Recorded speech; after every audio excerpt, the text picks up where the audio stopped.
Compartilhar uma palavra com os irmãos nessa noite. Eu creio que vai ser bênção para as nossas vidas, amém? Foi bênção para a minha vida, quando Deus colocou no meu coração essa palavra ontem à tarde, e eu creio que vai falar com você também, amém?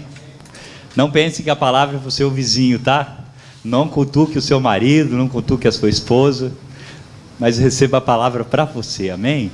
Amém? Deus fala com cada um de nós de maneira diferente, única. Apesar de sermos, uma só carne com a esposa, na presença de Deus somos únicos, Tanto é que a salvação ela é individual.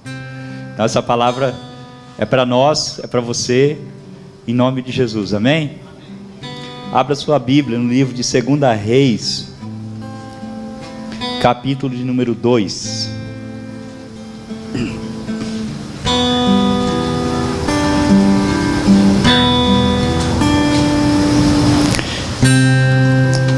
Quem encontrou 2 Reis, capítulo de número 2? Ô Silvia, faz um favor, coloca esse texto, não na NVI, na outra tradução, por favor, na outra versão, tá bom? 2 Reis, capítulo de número 2, verso de número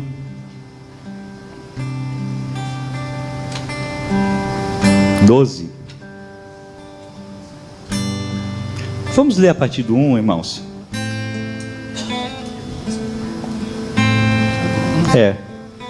Vamos ler do 1 até o 12. Diz assim: Sucedeu, pois, que havendo o Senhor de elevar a Elias num redemoinho ao céu, Elias partiu com Eliseu de Gilgal e disse: Elias a Eliseu: Fica-te aqui, porque o Senhor me enviou a Betel. Porém Eliseu disse: Vive o Senhor, e vive a tua alma, que te não deixarei. E assim foram a Betel.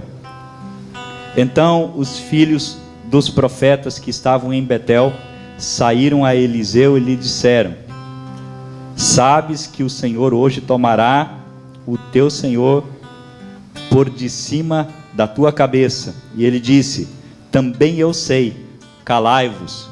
Profeta, você não precisa contar nada para ele, ele já sabe. Os profetas tentaram contar um segredo para um profeta. O profeta falou: olha, já sei, fique tranquilo. E Elias lhe disse: Eliseu, fica-te aqui, porque o Senhor me enviou a Jericó. Porém ele disse: Vive o Senhor e vive a tua alma, que te não deixarei. E assim vieram a Jericó. Então os filhos dos profetas que estavam em Jericó se chegaram a Eliseu e lhe disseram: Sabes que o Senhor hoje tomará o teu senhor por de cima da tua cabeça. E ele disse: Também eu sei, calai-vos. E Elias disse: Fica-te aqui, porque o Senhor me enviou ao Jordão. Mas ele disse: Vive o Senhor e vive a tua alma, que te não deixarei. E assim ambos foram juntos. E foram 50 homens dos filhos dos profetas, e de longe pararam de fronte a eles, ambos pararam junto ao Jordão. Então Elias tomou a capa e a dobrou e feriu as águas, as quais se dividiram para as duas bandas, e passaram ambos em seco. Sucedeu, pois, que, havendo eles passado, Elias disse a Eliseu: Pede-me o que queres que te faça, antes que seja tomado para ti. E disse Eliseu: Peço-te que haja porção dobrada do teu espírito sobre mim. E disse: Coisa dura pedistes, mas se me vires quando for tomado de ti, assim se te fará. Porém, se não, não se fará. E sucedeu que, indo eles andando e falando, eis que um carro de fogo, com cavalos de fogo, os separou um do outro, e Elias subiu ao céu num redemoinho. Amém? É o chamado de Eliseu, profeta Eliseu, que sucedeu o ministério profético de Elias, grande profeta Elias. profeta tremendo, que foi arrebatado por Deus. Deus amava tanto a Elias que arrebatou Elias até a presença dele. E você vê depois um texto lá onde Jesus sobe ao monte na transfiguração. A Bíblia relata ali que ali Moisés e Elias estavam presentes junto com Jesus Cristo no monte da transfiguração. Então Elias foi arrebatado aos céus. Elias não morreu, o corpo dele não foi encontrado, simplesmente ele foi arrebatado até o Senhor. Profeta tremendo, que realizou milagres em Israel, um homem temente a Deus, um homem que buscava a presença de Deus, cheio da unção, cheio do poder de Deus, tremendo profeta. E aí Eliseu era o seu moço. Em alguns textos dizem era o seu moço, era o seu escudeiro, era o ajudador, era o auxiliar, era o discípulo do mestre Elias. Elias estava preparando Eliseu para que Eliseu pudesse então suceder o seu ministério após a sua partida. Irmãos, vocês que estão nessa fileira aqui, essa caixa queimou o drive, tá? Vocês devem estar ouvindo muito ruim o som aí. Então, se vocês quiserem passar para cá, vai melhorar. Agora, se tiver, dá para ouvir legal. Não deu tempo de trocar, queimou aqui nos trâmites aqui. Então deve estar bem rouco aí, bem grave, né? Mas tá bom. Retomando, esse menino Eliseu acompanhou Elias durante mais ou menos 7, 8 anos, tá? Sendo o auxiliar de Elias. E alguns textos dizem até que ele era conhecido como aquele que derramava água nas mãos de Elias. Não sei porque se Elias precisava de água nas mãos. Eu sei que ele era aquele que auxiliava Elias em tudo. Um rei conhecia Eliseu por aquele que derramava água nas mãos de Elias. Eliseu, um menino que anda na presença de Deus, que observa o seu mestre e que aprende o ofício do profeta, mas também busca de Deus isso para a vida dele. E quando os dois estão se separando, quando Deus está separando então Elias, para levar Elias até os céus, Elias diz: olha, Eliseu, fique aqui porque eu tenho que ir para onde que ele vai a primeira vez, irmãos? Betel.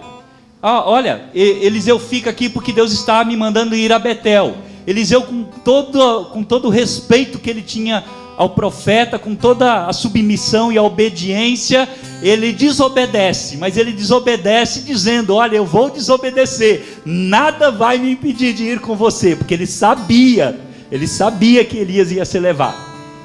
E ele falou: olha, meu mestre, nada vai me impedir de estar com você. Então ele vai até Betel. Chega em Betel, Elias diz: olha, eu tenho que ir a Jericó, fica aqui em Betel. E ele diz: não, eu vou a Jericó com você. Então eles vão até Jericó. E aí então Elias fala assim: eu vou precisar ir no Jordão, uns 7, 8 quilômetros de Jericó. E aí ele diz: não, eu vou com você. E ele desce ao Jordão. 50 discípulos dos profetas, em Jericó tinha uma escola de profetas, 50 discípulos dos profetas descem junto, mas não tem coragem de se aproximar de Elias e nem de Eliseu. Eles ficam a uma certa distância observando. E Eliseu, no meio disso tudo, ele sabendo que Elias ia ser arrebatado, sabendo que ele ia de suceder esse ministério profético tão importante em Israel, tão importante naquele tempo, tão importante, talvez o ministério, com certeza o ministério mais importante naquele tempo, ele pede algo difícil de ser atendido. Elias fala assim: você quer alguma coisa, Eliseu, antes que eu vá para a presença de Deus? Ele disse: eu quero uma porção dobrada do teu espírito. Aquilo que está em você, eu quero o dobro sobre mim. Meu Deus, que pedido absurdo! Como um homem comum, como Eliseu, pode ter tamanha ganância espiritual, vamos dizer assim, para não dizer ousadia, né? Como ele pode ter tanta ousadia a ponto de pedir uma unção dobrada do Espírito que estava em seu mestre sobre ele? Mas irmãos, eu fico pensando, né? Se ele foi ousado, eu fico pensando em Deus, que atendeu o pedido. Ele foi ousado em pedir, foi, mas na minha cabeça, mais ousado foi Deus de ter entregue para ele a unção dobrada do Espírito. Às vezes a gente pede coisas absurdas para Deus, não pede? Sim ou não? A gente pede coisas absurdas, coisas que eu acredito que se eu fosse Deus, eu não responderia algumas das minhas orações. A gente às vezes pede umas coisas absurdas para Deus. Interessante, né? Às vezes Deus nos dá, não dá? A maioria das vezes não, né? A maioria das vezes ele nega, ou ele fica calado, ele simplesmente faz de conta que nem ouviu, né? Ou ele responde, né? Deus sempre responde, sim, não, espera mais um pouco, né? Não é assim, gente? Deus sempre responde a oração. A resposta de Deus pode ser sim, não, ou espera mais um pouco. Mas nesse caso a resposta foi imediata. Aquilo que o profeta Eliseu pediu, ele recebeu naquele mesmo momento. E se você continuar lendo o texto, você vai ver que ele faz prova disso. Ele pega a capa de Elias, e aí ele assume então esse ministério, né, profético, e ele faz a mesma coisa que Elias fez. Elias dobrou a capa, bateu na água, o Jordão abriu, e aí eles passaram a seco. Quando Elias foi levado, ele pega a capa, torce a capa, bate na água e abriu. A confirmação, a certeza de que a unção dobrada estava sobre a vida dele. Amém?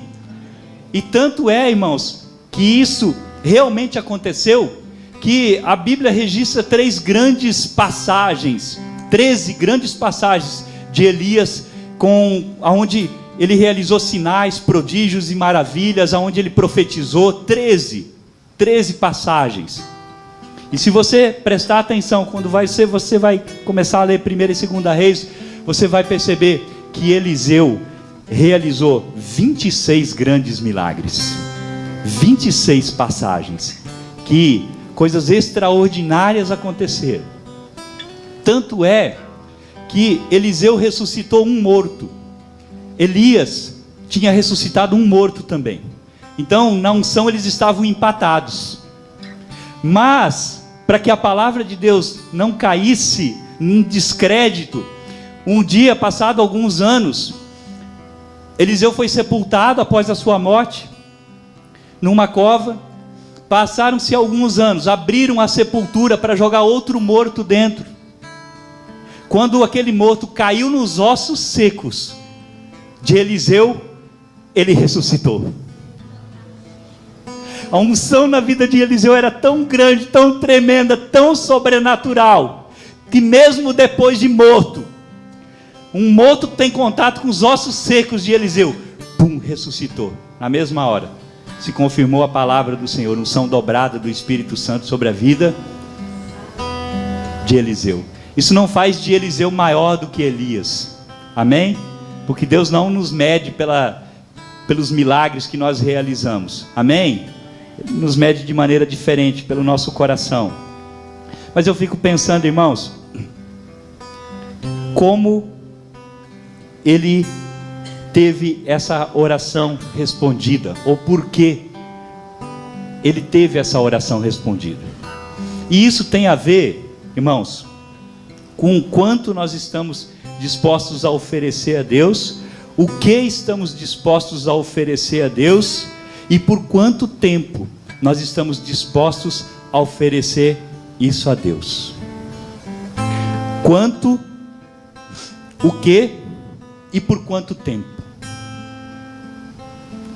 E eu quero voltar 8 anos dessa passagem, em 1 Reis, capítulo 19, para nós entendermos o chamado de Eliseu. E como aconteceu o chamado de Eliseu. E o que eu acredito importante, que definiu o fato dele ter recebido aquilo que ele pediu de Deus. Amém? Você abriu em 1 Reis 19, pode colocar na NVI, tá? 1 Reis 19, verso 19. Diz assim: então Elias saiu de lá e encontrou Eliseu, filho de Safate. Ele estava arando com 12 parelhas de bois e estava conduzindo a 12ª parelha. Elias o alcançou e lançou sua capa sobre ele. Eliseu deixou os bois e correu atrás de Elias. Deixe-me dar um beijo de despedida em meu pai e minha mãe, disse. Então irei contigo. Vá e volte, respondeu Elias. Lembre-se do que eu te fiz, o que eu lhe fiz. Eliseu voltou, apanhou a sua parelha de bois e os matou. Queimou o equipamento de arar para cozinhar a carne e deu ao povo, e eles comeram. Depois partiu com Elias, tornando-se o seu auxiliar. O dia que Eliseu foi chamado pelo profeta Elias, Eliseu estava arando uma roça, uma lavoura. Existiam 12 parelhas, 12 juntas de boi arando com ele. Ele era a última junta de boi. A gente não sabe se essa terra era dele, do pai dele, se ele estava trabalhando para fora, mas fato é que ele estava trabalhando na roça, arando, e a Bíblia diz que os bois eram dele, e o arado era dele. Não era um jovem, mas não era um jovem que... Era um jovem que tinha alguns recursos, porque ter bois naquela época, treinados, domesticados, prontos para o trabalho, ter um arado confeccionado, construído uma boa madeira, ter ali um ferro para colocar naquele arado, não era qualquer um que tinha. Então Eliseu estava ali trabalhando no campo, na roça, quando Elias passa por ele e nem fala nada, simplesmente faz um movimento com a capa. Eliseu entendeu imediatamente que aquilo era um chamado, e Elias segue o seu caminho. Eliseu corre atrás e fala: Elias, se você me deixar dar pelo menos um beijo no meu pai e na minha mãe, eu vou te seguir e vou ser o seu auxiliar. Então ele vai, Elias fala: vai, mas não se esquece do que eu te fiz, ou não esquece do chamado. Ele vai, queima o arado, mata os bois, faz um grande banquete. 2 bois, né, irmãos? É muita carne, é muita coisa. Boi de trabalho é boi parrudo, não é? Aqueles bois grandes, pesados, fortes. E ele deu de comer a todos ali da vizinhança, parentes, amigos. Fez uma festa. Pegou o próprio arado, cortou em pedaços e fez de lenha para poder cozinhar a carne ou assar a carne. E depois disso se despediu da família e foi embora, pastor Valdeci, seguir o profeta Elias. Quanto esse homem estava disposto a dar, a ofertar pelo seu chamado? A resposta é tudo. Ele deu tudo que ele tinha, pastor. Ele, quando chamado, ele ofertou tudo. Ele queimou tudo. Então aquilo que representava, veja bem, irmãos, aquilo que representava muita coisa para ele, porque era a maneira como ele sobrevivia. Eu creio que era algo caro, que foi difícil conquistar, foi difícil ganhar, foi difícil comprar o arado, foi difícil treinar os bois. Tudo isso, quando ele foi chamado, ele abriu mão de tudo. E aí eu quero entrar no primeiro ponto da nossa mensagem. Sabe, se nós quisermos verdadeiramente usufruir de uma unção dobrada do Espírito de Deus, usufruir de uma oração respondida na presença de Deus, tocar o coração de Deus, eu acho que a primeira coisa é nos livrar daquilo que pode atrapalhar. Eliseu sabia, ele sabia o que representava o trabalho dele, mas ele sabia também o que representava aquele chamado. E aí quando ele foi chamado, ele pensou o seguinte, eu imagino, eu estou aqui parafraseando, eu imagino que quando ele pensou em queimar a madeira do arado e matar, sacrificar os bois, ele disse, olha, eu vou fazer alguma coisa aqui que Não tem jeito de voltar atrás depois. Eu vou fazer algo aqui, que se lá na frente eu tiver uma luta, eu não vou poder voltar, porque não vai mais estar aqui. Eu me livrei de tudo aquilo que poderia me trazer de volta. Eu me livrei de tudo aquilo que poderia me atrapalhar o meu ministério. Às vezes a gente quer unção, a gente quer Deus, a gente quer poder de Deus, a gente quer a transformação na nossa casa, a gente quer a transformação na nossa família, a gente quer que Deus nos use, a gente quer que Deus nos levante, mas não nos livramos ainda de coisas que nos atrapalham. Estão entendendo a mensagem, sim ou não? Está simples, não está, irmãos? Sabe, irmãos, deixar para trás tudo aquilo que atrapalha. Sabe, tem momentos da nossa vida que talvez a gente pode não estar falando de um bem material, sabe? Talvez não é um bem material que te atrapalhe, que atrapalhe o seu chamado, é um mau hábito, é um comportamento, é falta de caráter cristão, são coisas, são pecados às vezes que a gente tem como pecados de estimação, né? Não dá para me livrar dele porque é de estimação. Eu criei ele bem de pequenininho, né? É meu. Eu não solto essa arrogância, eu não solto essa estupidez, eu não solto esse Facebook, como que é o nome? Fake. Misericórdia, né, irmãos? Mas vocês estão entendendo? Tem hora que a gente precisa começar a se livrar de coisas que não fazem mais parte dessa nossa nova vida, desse novo chamado. Eliseu entendeu que a partir daquele momento, irmãos, a partir daquele momento que ele teve, podemos considerar ali um encontro com Deus, através do profeta. A partir daquele momento a vida dele seria transformada. Mas para que a vida dele pudesse ser totalmente transformada, ele teria que abrir mão daquilo que poderia prender ele na vida anterior. Mas ele, com muita ousadia, irmãos, ele queimou tudo. Tem um episódio, só para vocês perceberem como que o passado nos tenta, como que o maligno muitas vezes nos chama a voltar atrás, em decisões que nós tomamos.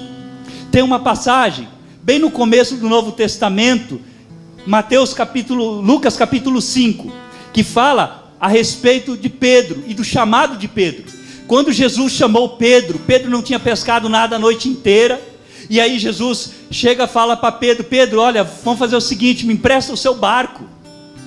Pedro, cansado, a noite inteira tinha trabalhado, emprestou o barco para Jesus. Jesus começa a pregar. No final da pregação, Pedro vai recolher o barco. Jesus diz: não, lança a tua rede mais lá, mais na profundidade, mais naquele lugar. Embora ele tivesse tentado pescar a noite inteira, não tinha conseguido. Debaixo da palavra de Jesus, Pedro vai, lança a rede e pega uma grande quantia de peixes. Amém? Você conhece o texto, a pesca maravilhosa? A Bíblia diz que depois desse texto, Jesus chamou Pedro e disse: Pedro, vem, que eu te farei pescador de homens. A Bíblia diz que imediatamente Pedro recolheu e guardou o barco. Pedro guardou o barco. Passam-se 3 anos. Pedro experimentou milagres, sinais, prodígios, maravilhas junto com Jesus. O discípulo escolhido por Jesus para ser o líder de todos os apóstolos, para iniciar lá o ministério em Atos dos Apóstolos, quando veio o Espírito Santo, através da pregação de Pedro. Mas esse mesmo Pedro, depois que Jesus morreu, e ele se sentiu sozinho, se sentiu desamparado, a Bíblia diz, em Lucas capítulo 21, que ele voltou, pegou o barco novamente, e voltou a pescar. E Jesus vai então ao encontro de Pedro, e acontece a mesma coisa que aconteceu. E Pedro volta novamente e segue Jesus. Vocês entendem, irmãos, que o barco, que era a antiga profissão de Pedro, ainda era uma coisa que atrapalhava ele, ainda era uma coisa assim que toda vez fazia com que ele repensasse, com que ele voltasse atrás numa decisão já tomada. Eliseu não, ele queimou. Ele falou assim: eu vou queimar tudo. Ele poderia ter vendido, poderia, valia uma grana. Não era fácil construir um arado, não era fácil achar ferro para fazer ali o disco, não era fácil treinar bois, anos de treinamento para se tornar uma junta boa. Ele sacrificou e queimou, porque aquilo poderia levar ele ainda a um passado. Então ele rompeu com o passado. E nós precisamos, irmãos, romper, sabe, com algumas coisas que ainda nos aprisionam nessa vida do passado, se nós quisermos experimentar coisas grandes de Deus. E eu falo que todos os dias, ou se não, de vez em quando eu estou orando, Deus fala ao meu espírito: Renato, você está voltando a ser o que você era. Sabe, dentro da gente mora um homem chamado Adão. Mora um Adão, e esse Adão carrega a natureza pecaminosa, é o velho Adão. Ele sempre quer voltar. Se a gente não ficar firme na presença de Deus, se todos os dias nós não estivermos buscando a Deus, se todos os dias a gente não tiver consciência de que isso que nós estamos vivendo é uma nova vida em Cristo, aquele Adão, ele brota e ele quer voltar a fazer o que ele fazia antes em nós. É a luta da carne contra o Espírito. Amém? Precisamos romper. Sabe, existem inúmeros exemplos de pessoas que não conseguiram romper ministerialmente falando, e nem no seu cotidiano, porque todas as vezes que Deus liberava a palavra para eles, eles davam um passo, e logo depois eles queriam voltar ao passo anterior. Um exemplo é o povo de Israel, quando saiu do Egito, eram escravos, mas quando vieram as primeiras dificuldades, o que eles falaram? Não, nós queremos voltar ao Egito, porque lá nós tínhamos carne, porque lá nós tínhamos isso. As pessoas, mesmo sendo escravas lá naquele passado, elas queriam voltar para a escravidão. Por quê? Porque enfrentaram algum tipo de dificuldade ali no presente. Quando Eliseu queima o arado e sacrifica os bois, ele não tem para onde voltar, irmãos. Ele não tem para onde voltar. Não tem jeito. Isso é uma atitude de fé. Amém? É uma atitude de fé. E é uma atitude que nós precisamos tomar no dia a dia. Sabe? Sacrifica um pouco mais. Às vezes a gente tem compartimentos, né? Para não deletar algumas coisas, para não destruir algumas coisas que nos fazem voltar ao nosso passado. Eu, quando pregava para jovens, eu falava muito isso, né? É a lista dos contatos. Tem hora, irmãos, que não tem jeito, tem que fazer uma faxina. Não é assim, gente? Sabe, tem coisas na nossa vida que nós precisamos eliminar, porque senão nós vamos começar a olhar para elas e o olho vai brilhar de novo. Precisamos entender isso, que da onde Jesus nos tirou, da onde nós saímos, nós não podemos voltar mais, amém? Amém. Sabe, pecados que você abandonou, situações que você já venceu, não dá mais para viver isso de novo na sua vida, na minha vida. Não podemos mais retroceder. A Bíblia garante que Deus não se agrada daqueles que retrocedem, mas sim daqueles que avançam para a conquista. O negócio é daqui para frente, irmãos. Se Deus quisesse que você ficasse olhando para trás, Ele teria colocado um olho na frente e um nas costas. Amém? Então, nosso olhar é para o alvo, Cristo Jesus. Nós temos que seguir em frente, romper com o passado. A palavra nesse ponto para você é romper com o passado. Que passado? O passado que Deus não fazia parte dele. O passado que você não tinha, o que você tem hoje, que é a presença do Espírito Santo. Um passado que pode ter sido um passado bom. Não vou falar para você que não foi, porque o passado sempre nos traz alegria. Nós somos saudosistas. Às vezes a gente lembra do passado, que foi um passado ruim, mas a gente acha coisa boa, né? Os de mais idade sempre vão lembrar com saudosismo. Não, na minha época que era bom, né?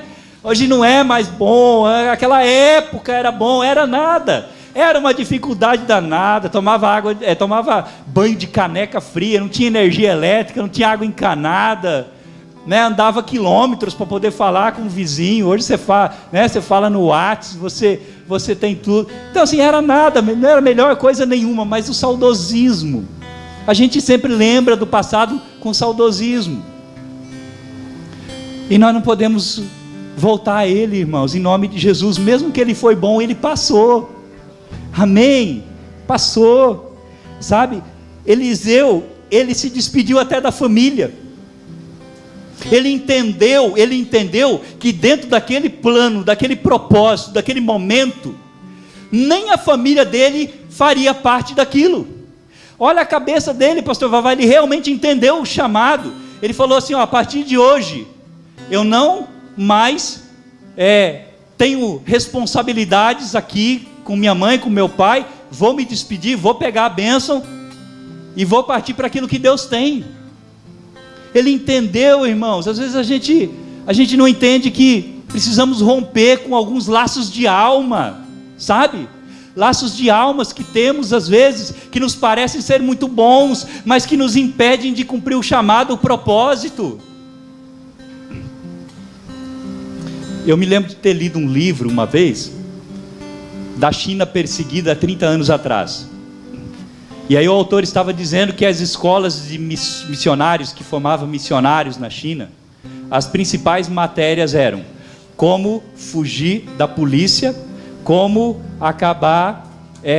fugir de uma algema, como conseguir se libertar de uma algema, como escapar da cadeia e como saltar do segundo andar sem quebrar as pernas, porque eles se encontravam muito naquela época no segundo andar, e aí a polícia chegava, subia e eles pulavam e se escondiam. A igreja perseguida na China, porque era proibido pregar a palavra de Deus há 30 anos atrás na China, ainda é em alguns lugares. E eles aprendiam, os missionários aprendiam na China, que quando eles iam para o campo missionário fazer a obra, eles tinham que se despedir da família como se nunca mais fossem voltar. Então era uma despedida como se eles não retornariam, porque provavelmente, muito provavelmente, eles iriam morrer no campo. E a maioria desses missionários treinados na China morreu no campo. Irmãos, eles entenderam. Eliseu entendeu o chamado dele. E nós não estamos nem falando, irmãos, de se despedir da família. Nós estamos falando aqui de se despedir de alguns pecados, sabe? Nós estamos falando aqui de se despedir de manias, de hábitos que impedem você de crescer espiritualmente. Preguiça. Estamos falando aqui para você deixar a preguiça um pouco, orar um pouco mais, sabe? Estamos falando aqui de coisas simples, práticas, sabe? Se despedir um pouco da televisão, do WhatsApp, do Facebook e se conectar um pouco mais com a Bíblia. São coisas tão simples, irmãos, tão básicas. Não estamos na época de Eliseu, não estamos na época da China perseguida. Estamos falando, irmãos, de se despedir de coisas que nos atrapalham, coisas que ainda nos aprisionam ao pecado e ao passado. Precisamos romper com isso em nome de Jesus Cristo. Pedro disse um dia para Jesus, quando Jesus falando da dificuldade que é de seguir Ele, Pedro chega para Jesus e fala: mas Jesus, nós largamos tudo para seguir o Senhor, nós deixamos tudo para seguir o Senhor. E eles deixaram mesmo. Pedro deixou a pesca, deixou o barco, deixou a família para seguir a Jesus. Aonde Jesus ia, Pedro ia junto. Perdeu o convívio com seus filhos naquele momento, com a sua esposa, para ficar com Jesus. E aí Pedro diz: olha, Jesus, mas e nós? Nós largamos tudo para seguir o Senhor, o que será de nós? E aí Jesus disse assim: olha, Pedro, todo aquele que deixar a casa, pai, mãe, irmãos, campo, por causa do meu nome, receberá 100 vezes mais, ainda nessa vida, quanto mais na era futura. Então todas as vezes, irmãos, que você ouve uma pregação como essa, ela é para te abençoar, é para nos abençoar, porque com Deus funciona dessa maneira: quanto mais você deixa, mais você recebe; quanto mais você abandona, mais você ganha; quanto mais dá, mais você colhe; quanto mais você planta, mais você colhe. Amém? Então, com Deus é diferente. No sistema, no mundo, você precisa investir, né, um monte para colher um pouquinho, não é? Você precisa investir R$1.000 na caderneta de poupança para colher 0,6%. Dá quantos reais? 60 reais. Com Jesus é diferente, irmãos. Você investe 1.000, você colhe 100 vezes mais. Mas não investe, você dá, você queima, você sacrifica, você entrega, você abre mão. E eu não estou falando só de dinheiro, eu estou falando de coração. É coração. Quanto mais você entrega o seu coração para Ele, mais a presença dEle vem no seu coração. Sabe, quanto mais você dá, mais você recebe. Com Deus é assim. Eliseu entendeu isso, ele entendeu. E ele sacrificou, ele queimou, ele abriu mão, ele se libertou do passado, e ele falou assim: agora a minha vida vai ser diferente. Amém?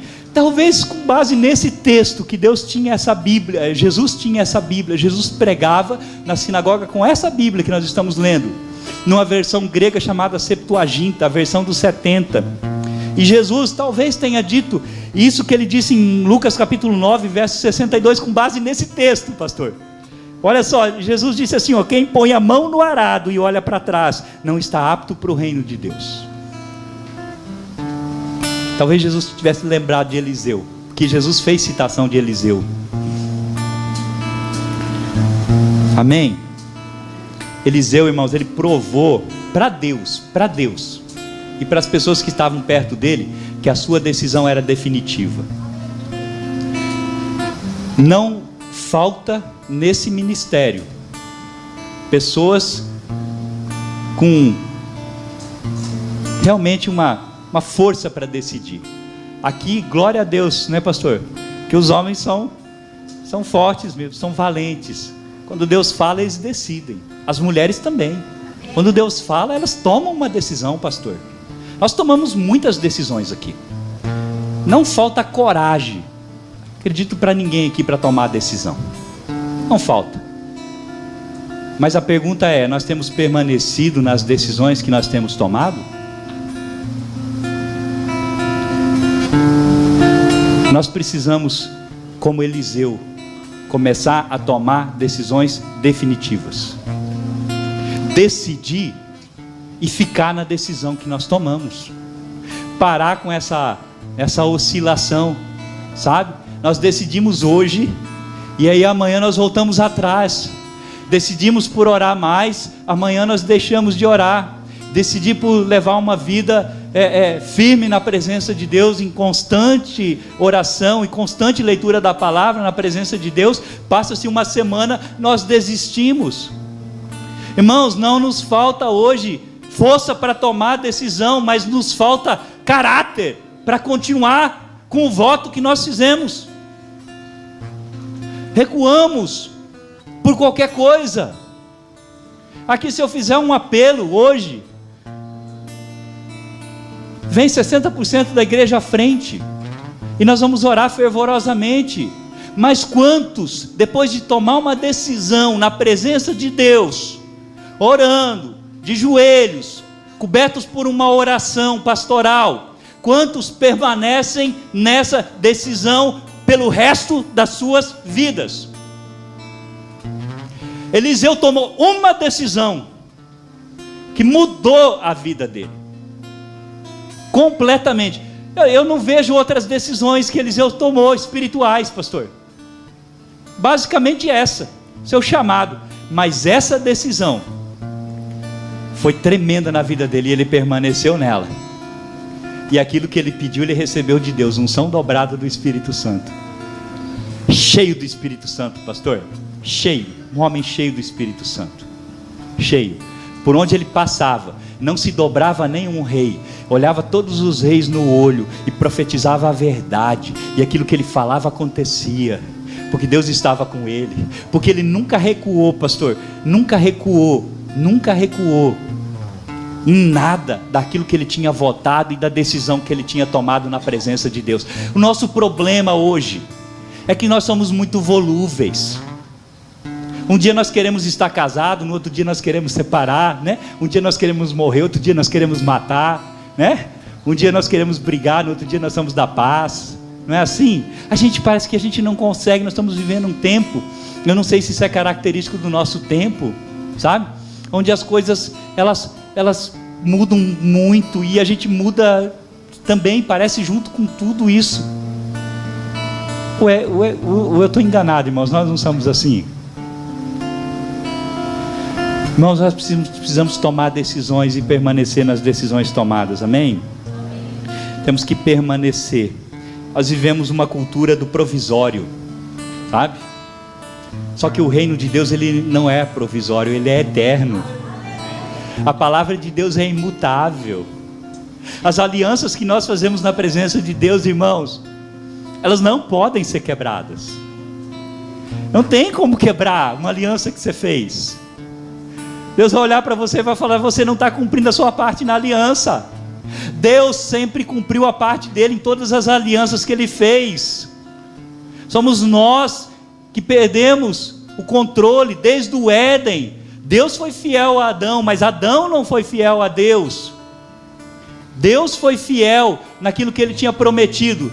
Depois do dilúvio: nunca mais vou acabar a terra, o planeta, em água. Tanto que é que a água está acabando, mas o planeta não se acaba por água, né? O sinal é o arco-íris. Deus é fiel. Deus é fiel. Deus falou que iria mandar Jesus e mandou. Jesus falou que vai voltar e ele vai voltar. Deus é fiel. O nosso problema é que nós tomamos uma decisão hoje, sacrificamos o nosso arado, sabe?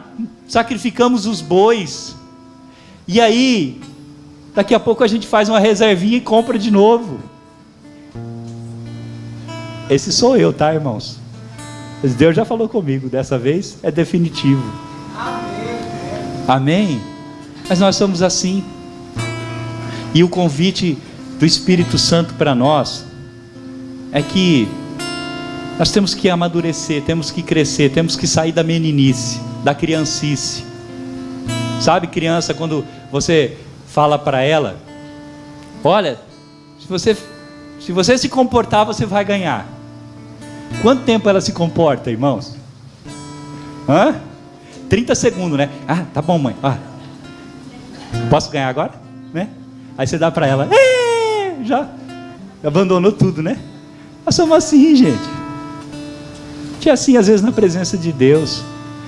Queremos ganhar alguma coisa, fazemos voto, né? Choramos na presença de Deus, sacrificamos. Aí Deus dá, porque Deus é bom. E se tem uma coisa que Deus, eu acredito, irmãos, isso é meu relacionamento com Deus, eu acredito que Deus conhece o seu futuro, amém? Mas Ele abre mão do direito de conhecer para acreditar. Então quando Deus acredita em você e Ele te dá aquilo que você pede, eu acho que Ele fala assim: não, deixa eu deixar aqui o futuro dele, o futuro dela, de maneira que eu não possa ver, eu não quero enxergar, eu não quero ver, eu vou acreditar que vai dar certo. Dessa vez a aliança que ela fez, ela vai cumprir. Deus prefere, irmãos, acreditar, porque Ele nos ama. Esse é o evangelho da graça, amém? Mas nós precisamos permanecer nas decisões que nós tomamos. Eliseu, irmãos, finalizando já, ele estava disposto a viver algo novo. Você quer viver algo novo, sim ou não? Quem quer viver algo novo aqui? Amém. Quem quer viver um novo na sua casa, na sua família? Amém. Quem quer viver um novo nas finanças aqui? Quem quer viver um novo no ministério aqui? Quem quer viver um novo no seu trabalho lá, para que você possa crescer aqui? Quem quer viver um novo no trabalho?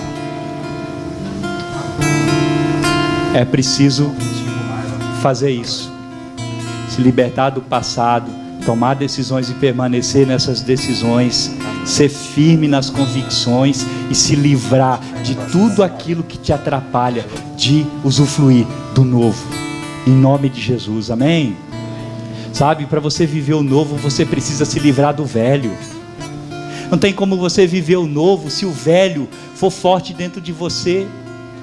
Não tem como Deus acrescentar algo novo em você, no seu ministério, se você ainda está com conceitos antigos, pensamentos antigos, está vivendo preso aquilo que você vivia antes.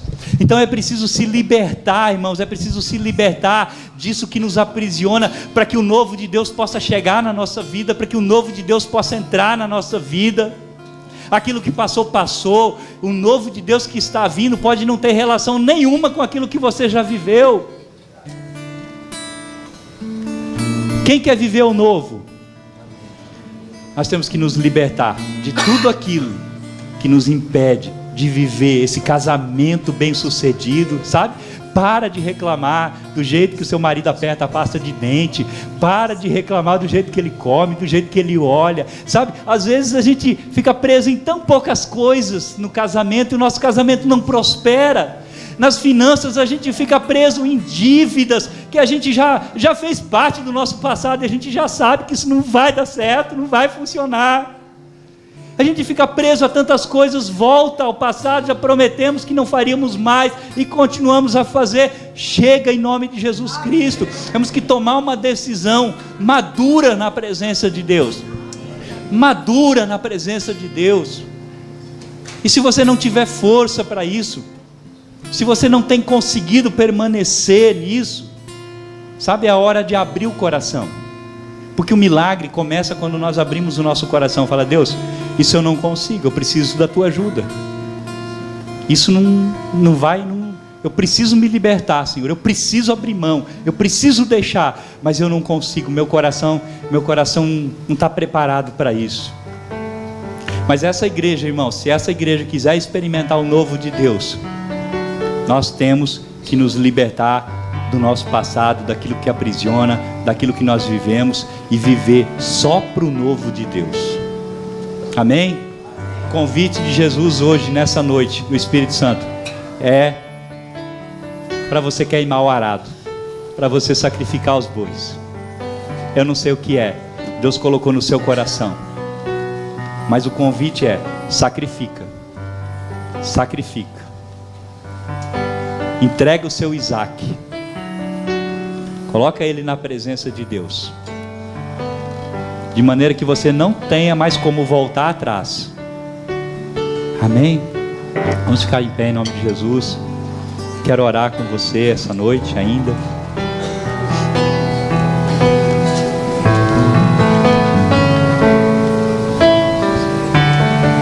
Eu creio, o Espírito Santo está aqui. Essa palavra pode ser uma palavra divisora de águas para você. Pode ser uma palavra que vai impulsionar o seu ministério, impulsionar as suas finanças, impulsionar o seu casamento. Eu não sei em qual área você recebeu essa palavra, mas eu sei que Eliseu, ele recebeu a unção dobrada. Ele teve o seu pedido de oração respondido pelo Senhor, por mais absurdo que parecesse, porque lá no seu passado ele tinha tomado uma decisão. Ele tinha mostrado para Deus que o seu coração era reto, era íntegro, e que aquilo que ele estava fazendo era definitivo. O Espírito Santo está pedindo a você. Eu não sei o que ele está pedindo para você vir aqui no altar e entregar. Você não precisa falar para ninguém, mas Deus sabe, você sabe, que chegou o tempo de você renunciar a isso. Chegou o tempo de você sacrificar isso. Chegou o tempo de dizer não para essa velha vida. Chegou o tempo de romper com esse passado. Chegou o tempo de viver o novo na presença de Deus. O convite nessa noite é para você renunciar. O convite essa noite é para você deixar. O convite nessa noite é para você abandonar. O convite nessa noite é para você sacrificar. Não tenha medo de dizer não para aquilo que Deus não disse sim. Não tenha medo para dizer não para aquilo que Deus não disse sim. Não tenha medo de dizer sim para Deus e para o chamado dele. Deus espera de nós uma resposta. Deus nessa noite espera de nós uma resposta. Chega de vivermos aprisionados, andando em círculos, cansados de nós mesmos.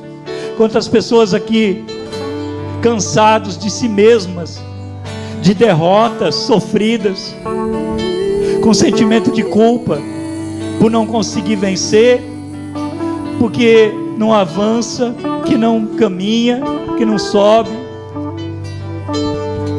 Mas essa é uma noite de derramar o coração na presença de Deus e dizer: Senhor, Senhor, eu estou cansado de tomar uma decisão e 2 dias depois, Senhor, eu caí no mesmo erro, no mesmo pecado. Essa é uma noite de dizer: Senhor, me ajuda, Senhor, me ajuda, Senhor, me socorre. É uma noite de gritar: Filho de Davi, tem compaixão de mim. É uma noite de levantar o choro, de levantar a voz e dizer: Deus, tem compaixão de nós, porque somos pecadores, porque precisamos nos arrepender, porque somos uma igreja às vezes morna, Senhor, porque somos crentes mornos, porque, Senhor, muitas vezes o nosso coração ainda está no mundo, ainda está preso em alegrias mundanas, está preso em vícios humanos, está preso em jeitinhos humanos. Mas se quisermos viver o novo de Deus, precisamos passar, precisamos atravessar esse Jordão, precisamos olhar para a terra prometida e começar um novo tempo. Não queremos morrer no deserto, Senhor. Faz-nos atravessar o Jordão, toma posse da terra prometida, olhar nos olhos do gigante e dizer: o nosso Deus é maior. Olhar para as muralhas de Jericó, começar a cercar elas e vê-las ruírem diante dos nossos olhos. Senhor, nós não somos a geração que morre no deserto, nós somos a geração de Josué, de Caleb. Nós somos a geração que toma uma posição, como Josué diz: eu e minha casa serviremos ao Senhor. Oh Espírito de Deus, nós somos a geração que avança, não que retrocede. Nós somos aqueles que são luz do mundo, sal da terra. Oh Espírito de Deus, oh Espírito Santo, faz um milagre nessa noite aqui, nesse lugar. Faz um milagre, Senhor, aqui nessa noite, nesse lugar. Opera, Senhor, nessa noite coisas sobrenaturais aqui nesse lugar. Que seja uma noite de divisor de águas na vida desses irmãos. Que seja uma noite, Senhor, não de tomada de decisão, mas uma noite de permanecer em decisões tomadas. Oh Espírito Santo de Deus, é noite de arrependimento, de choro. É noite de renovar a aliança. É noite de falar: Senhor, aqueles votos que eu fiz contigo, essa noite eu renovo a minha aliança, perdoa os meus pecados. Saia do seu lugar, irmão, você que quer receber de Deus, você que quer entregar para Deus, e se coloque na presença do Senhor como Eliseu se colocou, sacrificando tudo,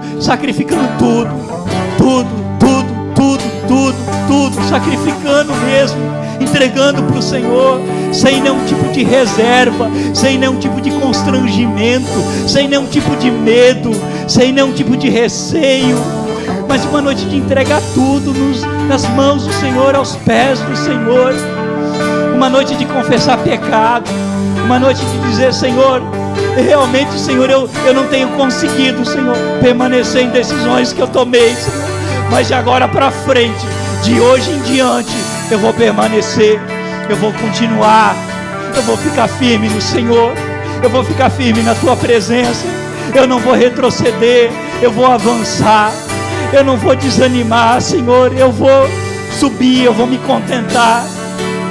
Oh Espírito de Deus, Espírito Santo de Deus, Espírito Santo de Deus, Espírito Santo de Deus, aleluias. Adore ao Senhor. Morrer pras coisas desse mundo. Vem, Espírito Santo. Eu creio, Faz-me Senhor. esquecer as coisas que me afastam de creio, você. Teu nome é como um unguento derramado em minhas feridas, que me cura, restaura a alegria. O teu perdão é tudo que eu preciso. Cura minha alma, restaura o meu sorriso. E quando tu chegas, fica tudo colorido.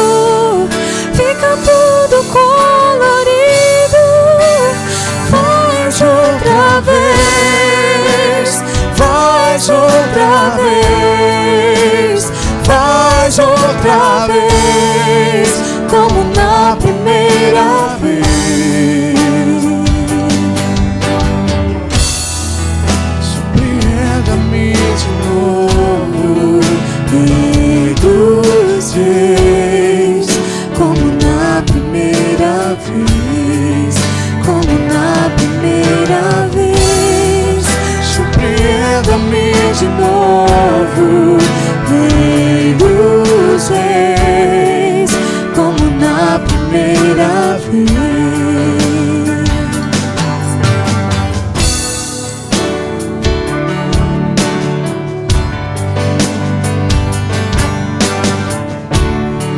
Faz-me morrer pras coisas deste mundo. Faz-me esquecer das coisas que me afastam de você. Teu nome é como um unguento derramado em minhas feridas, que me cura, restaura a alegria. O teu perdão é tudo que eu preciso. Cura minha alma, restaura o meu sorriso. E quando tu chegas, fica tudo colorido. Fica tudo colorido. Faz outra vez. Faz outra vez. Faz outra vez, como na primeira vez. Faz outra vez. Faz outra vez. Faz outra vez, como na primeira vez. Surpreenda-me de novo, Rei dos Reis, como na primeira vez, como na primeira vez. Surpreenda-me de novo, Rei dos Reis, como na primeira vez.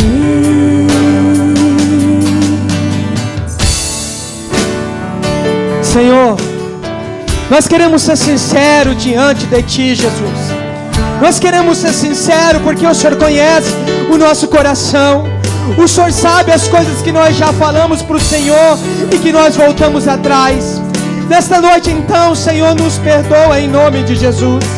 Primeiro nos perdoa, Senhor, mas nós queremos continuar avançando, Pai, porque o Teu Espírito ministra em nossos corações e nós queremos reagir, Senhor. Nós queremos reagir, Senhor. Então, em nome de Jesus Cristo, nos sustenta, nos sustenta, nos sustenta, nos renova, em nome de Jesus Cristo de Nazaré. Repita-se comigo, meu irmão e minha irmã. Senhor Jesus, me ajuda a cumprir aquilo que o Senhor gerou no meu coração. E em nome de Jesus, eu não vou retroceder. Eu não vou retroceder. Em nome de Jesus. Amém, Senhor. Glória a Deus.